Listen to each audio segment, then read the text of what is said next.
السلام عليكم ورحمة الله وبركاته. أعوذ بالله من الشيطان الرجيم. بسم الله الرحمن الرحيم. وما كان لنبي أن يغل ومن يغل يأت بما غل يوم القيامة ثم توفى كل نفس ما كسبت وهم لا يظلمون. أفمن اتبع رضوان الله كمن باء بسخط من الله ومأواه جهنم وبئس المصير. هم درجات عند الله والله بصير بما يعملون. لقد من الله على المؤمنين إذ بعث فيهم رسولا من أنفسهم يتلو عليهم آياته ويزكيهم ويعلمهم الكتاب والحكمة وإن كانوا من قبل لفي ضلال مبين. صدق اللہ العظیم. محترم حاضرین، ابھی جن آیات کی تلاوت کی گئی ہے یہ چوتھے پارے سورہ آل عمران کے 17ویں رکوع کی آیتیں ہیں. گزشتہ جو آیتیں گزری ہیں اس کی تفسیر میں یہ بات ذکر فرمائی گئی کہ جنگ احد میں جو بعض صحابہ سے چوک ہوئی جس کا بہت سارا بڑا نقصان ہوا تھا، لیکن اللہ سبحانہ و تعالیٰ نے ان کی اس کوتاہی کو چوک کو معاف فرما دیا اور پھر حضور صلی اللہ علیہ وسلم کو بھی حکم فرمایا کہ آپ بھی ان کو معاف فرما دیں. حضور صلی اللہ علیہ وسلم نے بھی ان کو معاف فرما دیا اور پھر صحابہ کرام کو جو پشیمانی تھی کہ ہم سے یہ غلطی ہوئی تو وہ جو افسوس کیا کر رہے تھے، تو اللہ تعالیٰ نے ان کے اس افسوس کو دور کرنے کے لیے حضور کو یہ بات بھی ارشاد فرمائی کہ آپ ان کے حق میں اللہ کی بارگاہ میں بخشش طلب کریے کہ اے رب العالمین آپ ان کے گناہوں کو معاف فرما دیں. اور پھر اس کے بعد یہ بات ارشاد فرمائی گئی کہ مسلمان اللہ تعالیٰ ہی کی ذات پر توکل کرے. کوئی چیز اللہ سبحانہ و تعالیٰ کی مدد کے بغیر ہم حاصل نہیں کر سکتے، چاہے کوئی میدان ہو یا کوئی چیز ہو، جب تک اللہ تعالیٰ کی مدد بندے کے شامل حال نہیں ہوگی تو وہ کامیاب بامراد نہیں ہو سکتا. اسی لیے مسلمانوں کو ہر صورت میں اللہ تعالیٰ کی ذات پر توکل کرنا ہے، اس کی ذات سے امید رکھنا ہے، یقین رکھنا ہے کہ اگر ہم اللہ تعالیٰ کی فرما برداری کریں گے، اللہ تعالیٰ کی اور اس کے رسول کی بات مانیں گے تو پھر اللہ تعالیٰ کی مدد ہمارے شامل حال رہے گی، اور جس کا اللہ مددگار ہو تو کوئی اس کو نیچے نہیں کر سکتا. بہرحال مسلمانوں کو ہر صورت میں اللہ تعالیٰ کی ذات پر توکل کرنا ہے اور اللہ سبحانہ و تعالیٰ ہی سے مدد طلب کرنا ہے. اب آج کی جو آیتیں ہیں اس کے اندر اللہ سبحانہ و تعالیٰ اہل ایمان جو مومنین ہیں، اہل ایمان اور پھر جو لوگ اللہ تعالیٰ کو ناراض کرنے والے ہیں، کیا یہ برابر ہو سکتے ہیں؟ ہرگز نہیں. اس کے تعلق سے آج کا مضمون ہے اور حضور کی شان و عظمت بھی اس میں بیان ہے. اللہ کا فرمان ہے کہ وَمَا كَانَ لِنَبِيٍّ أَن يَغُلَّ وَمَن يَغْلُلْ يَأْتِ بِمَا غَلَّ يَوْمَ الْقِيَامَةِ ثُمَّ تُوَفَّى كُلُّ نَفْسٍ مَا كَسَبَتْ وَهُمْ لَا يُظْلَمُونَ. أَفَمَنِ اتَّبَعَ رِضْوَانَ اللَّهِ كَمَن بَاءَ بِسَخَطٍ مِّنَ اللَّهِ وَمَأْوَاهُ جَهَنَّمُ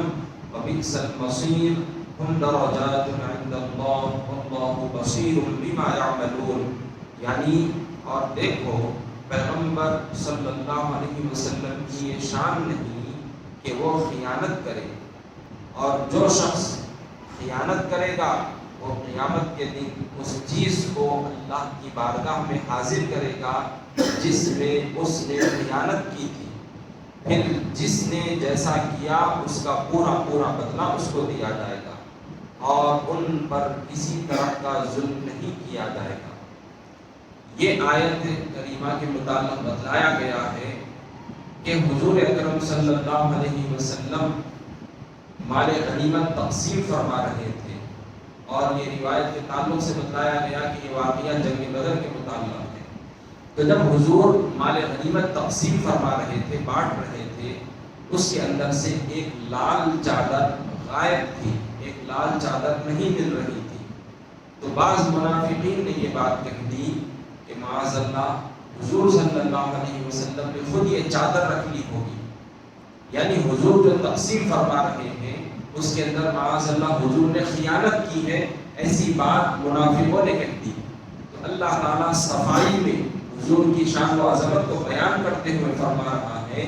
کہ کوئی نبی ہو، یہاں تک کہ حضور بھی ہو، یہ حضرات خیانت نہیں کرتے، بلکہ تمام کے تمام انبیاء و مرسلین خود نبی اکرم صلی اللہ علیہ وسلم اعلیٰ درجے کے امین ہوتے ہیں، یہ بڑے امانت دار ہوتے ہیں، اللہ کے پیغام پہنچانے میں بھی امانت دار ہیں، لوگوں تک جو چیز، جو مال ہو یا کوئی اور چیز ہو، مال غنیمت کیوں نہ ہو، ہر چیز میں یہ امانت داری کو ملحوظ رکھتے ہیں، اس میں ذرہ برابر بھی دھوکے بازی خیانت نہیں کرتے۔ لہذا اللہ سبحانہ و تعالیٰ نے انبیاء علیہ السلام کے معصوم ہونے کو بتلایا ہے کہ تمام کے تمام پیغمبر اللہ تعالیٰ نے جن کو نبوت و رسالت سے نوازا ہے وہ سب کے سب گناہوں سے معصوم ہیں۔ جیسا ایک چھوٹا سا بچہ ہوتا ہے دودھ پیتا ہوا کہ اس پر کوئی گناہ کا بوجھ نہیں ہوتا، تو ایسے ہی سارے کے سارے پیغمبر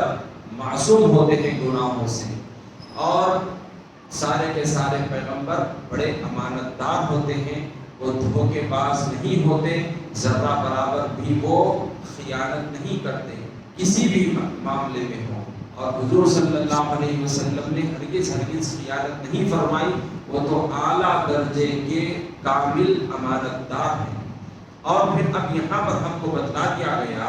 کہ جو کوئی شخص امانت داری میں خیانت کرتا ہے، امانت سے مراد کیا چیزیں ہیں؟ مال بھی اس کے اندر آتا ہے، اگر کسی نے کسی کو راز بتایا ہے، کوئی خاص بات کہی ہے تو وہ بھی امانت داری کے اندر آتی ہے۔ تو لہذا کسی بھی مسلمان کے لیے یہ لائق نہیں کہ جو چیز اس کے پاس مال رکھایا گیا یا گھر کے کچھ پیپر بھی رکھائے گئے ہوں یا کوئی چیز بھی رکھائی گئی ہو یا کوئی بات بھی کہی گئی ہو تو اس کو محفوظ رکھنا، امانت داری کے ساتھ اس ذمہ داری کو رکھنا، اور جو کہ تو دوسرے تک اس کو برابر پہنچا دینا جس کی چیز تھی، تو یہ امانت داری کرنا ہر مسلمان کے لیے ضروری ہے۔ اگر اس میں خیانت کرے گا، راز کو فاش کر دے گا،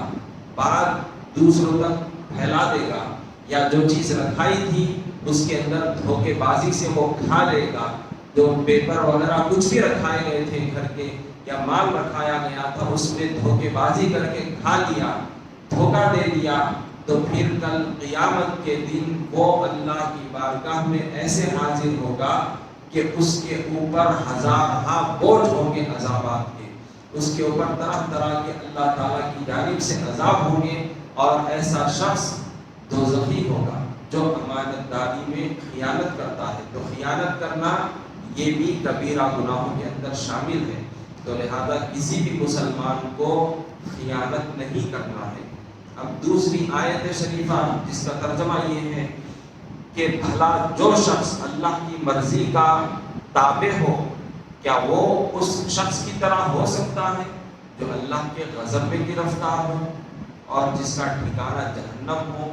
اور وہ برا ٹھکانہ ہے۔ اللہ کے پاس لوگوں کے درجے مختلف ہیں،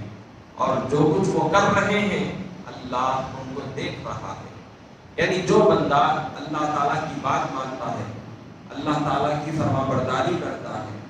تو وہ شخص اللہ تعالیٰ کا بڑا محبوب بنتا ہے، اور دوسرا شخص وہ ہے جو اللہ کی بات نہیں مانتا، اللہ تعالیٰ کو ناراض کرتا ہے، اور اس طرح سے اس نے اللہ تعالیٰ کے احکامات کی خلاف ورزی کی۔ تو بھلا بتلائیے تو صحیح کہ اللہ کا محبوب بندہ اور جو شخص اللہ کو ناراض کیا، کیا وہ دونوں برابر ہو سکتے ہیں؟ ہرگز نہیں، بلکہ جس نے اللہ تعالیٰ کی بات مانی، فرما برداری کی، اللہ کو راضی کیا، تو اس کے اللہ رب العزت کی بارگاہ میں اس بندے کے لیے بڑے درجات ہیں۔ اللہ تعالیٰ نے ان کے لیے جنت ان کا ٹھکانہ بنایا ہے، جہاں پر اللہ تعالیٰ ان کو عیش و عشرت والی زندگی عطا فرمائے گا۔ اور جس نے اللہ کی بات نہیں مانی، اللہ تعالیٰ کے احکامات کی خلاف ورزی کی، اللہ کو ناراض کیا،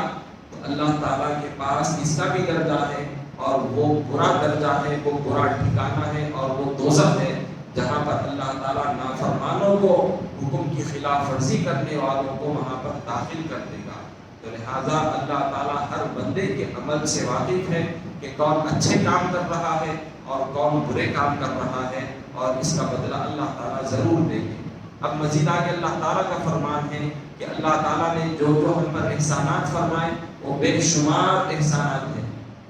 اور ہم اللہ کے کسی احسان کو، کسی نعمت کو گن نہیں سکتے، اتنے اللہ تعالیٰ کی نعمتیں، اتنے احسانات ہیں۔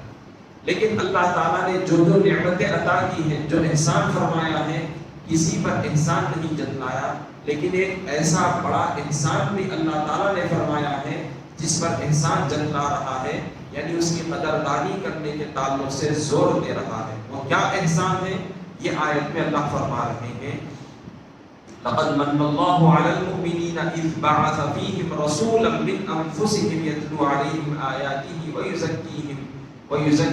ویعلمہم الکتاب والحکمہ وإن كانوا من قبل لفی ضلال مبین۔ یعنی بلا شبہ اللہ نے مسلمانوں پر بڑا ہی احسان کیا کہ انہی میں سے ایک پیغمبر صلی اللہ علیہ وسلم کو بھیجا جو ان کو اللہ کی آیتیں پڑھ پڑھ کر سناتے اور ان کو پاک کرتے اور ان کو کتاب اور حکمت کی تعلیم دیتے ہیں، اگرچہ اس سے پہلے وہ لوگ بری گمراہی میں تھے۔ تو یہاں پر اللہ تعالیٰ نے نبی مکرم محمد مصطفیٰ صلی اللہ علیہ وسلم کے دنیا میں بھیجے جانے کے تعلق سے بتلا رہا ہے کہ حضور کا دنیا میں بھیجا جانا جو اللہ تعالیٰ کی بارگاہ سے ہوا ہے، تو یہ مسلمانوں پر، یہ مومنین پر اللہ تعالیٰ کا بہت بڑا احسان ہے کہ اللہ تعالیٰ نے ہم امتیوں کو یہ شرف بخشا کہ ہم حضور کی امت کہلائے۔ تو ہم امتیوں کے لیے یہ بہت بڑا اعزاز ہے، یہ اللہ تعالیٰ کا بہت بڑا انعام ہے جس کو نعمت کبریٰ کہا گیا ہے، اور لہذا ہم کو اللہ تعالیٰ کی اس نعمت کی قدردانی کرنی ہے۔ کیا قدردانی ہے، کیا حق ہے؟ تو بتلایا گیا ہے کہ ہم اس پیارے رسول سے محبت کریں، اس پیارے رسول کی تعلیمات پر عمل کریں، اس پیارے رسول کا ادب اور احترام کریں، ان کے احکامات کی خلاف ورزی نہ کریں۔ اور یہ پیارے رسول کیسے ہیں؟ تو اللہ تعالیٰ نے ان کی چند صفات کو یہاں پر ذکر فرمایا کہ یہ کوئی فرشتہ نہیں کہ آسمان سے نازل ہو گئے، یہ زمین سے نکل کر نہیں آئے، بلکہ اللہ تعالیٰ نے ان کو انسانوں میں سے ہی پیدا فرمایا ہے تاکہ ہم ان سے قریب رہ کر تعلیم حاصل کریں۔ اور یہ پیارے رسول کی صفت یہ ہے کہ یہ اللہ تعالیٰ کی آیتیں لوگوں کو پڑھ پڑھ کر سناتے ہیں، یہ اللہ تعالیٰ کے احکامات لوگوں کو بتاتے ہیں۔ اور یہ پیارے رسول کی صفت یہ ہے کہ یہ لوگوں کو گناہوں سے پاک کرتے ہیں، یعنی ان کی اصلاح فرماتے ہیں، ان کے باطن کا تزکیہ فرماتے ہیں، ان کو سیدھی راہ دکھاتے ہیں۔ یہ پیارے رسول کیسے ہیں؟ یہ پیارے رسول ایسے ہیں کہ یہ اللہ تعالیٰ کی کتاب کی تعلیم دیتے ہیں، یعنی قرآن کریم کی معرفت ان کو سکھاتے ہیں، قرآن کریم کو وہ سمجھاتے ہیں اور حکمت کی باتیں ان مومنین کو بتاتے ہیں۔ اب یہاں پر یہ بات بھی یاد رکھ لیں کہ اگر کسی کو عربی گرامر بھی آتا ہے اور وہ خالی اپنی خودی سے قرآن کریم سمجھنا چاہے گا تو وہ اپنے آپ سے قرآن کریم کو نہیں سمجھ سکتا۔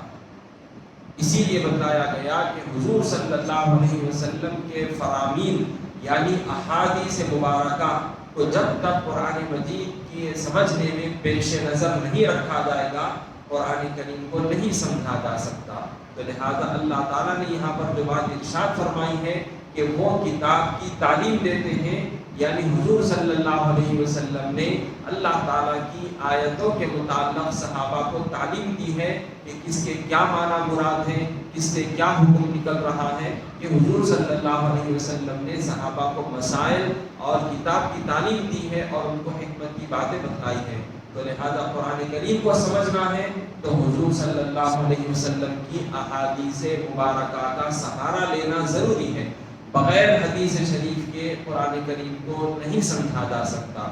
تو اسی وجہ سے بعض ایسے فرقے بھی پائے جاتے ہیں جو اپنے آپ کو اہل قرآن کہتے ہیں، جو حدیث کو نہیں مانتے اور بس قرآن کی بات کہتے ہیں، تو ایسے لوگ گمراہ ہیں، ایسے لوگ جو گمراہ ہیں، حضور کی بات نہیں مانتے۔ تو لہذا ہم کو قرآن سمجھنا ہے تو حدیث شریف کو بھی ماننا ہوگا، حدیث شریف کو بھی سامنے رکھ کر قرآن کی آیتیں پڑھتے ہوئے اس کو سمجھنا ہوگا، تب جا کر سمجھ میں آئے گا۔ وصلی اللہ تعالی وسلم علی خیر خلقہ سیدنا محمد وعلی آلہ وصحبہ اجمعین، والحمد للہ رب العالمین۔